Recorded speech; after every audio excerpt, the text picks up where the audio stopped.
Student, आज मैं आपको बहुत ही ज़बरदस्त और बहुत ही मज़ेदार स्ट्रक्चर सिखाने वाला हूँ। आज हम सीखेंगे use of feel free.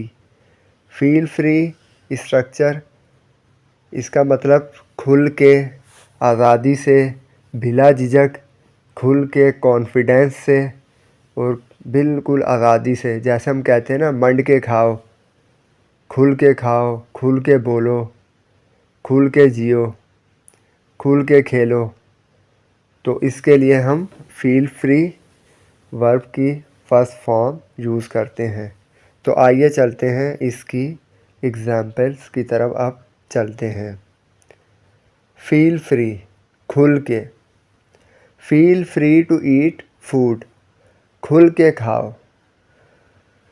Feel free to play cricket, खुल के क्रिकेट खेलो।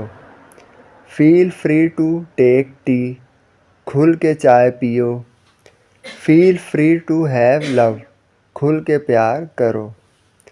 Feel free to watch TV, खुल के टीवी देखो।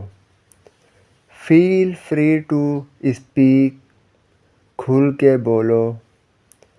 फील फ्री टू रन, खुल के भागो। Feel free to speak truth, खुल के सच बोलो।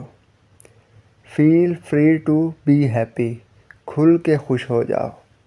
Feel free to eat biryani, खुल के बिरयानी खाओ। Feel free to love parents, खुल के माँ बाप से प्यार करो। Feel free to learn English, खुल के इंग्लिश सीखो।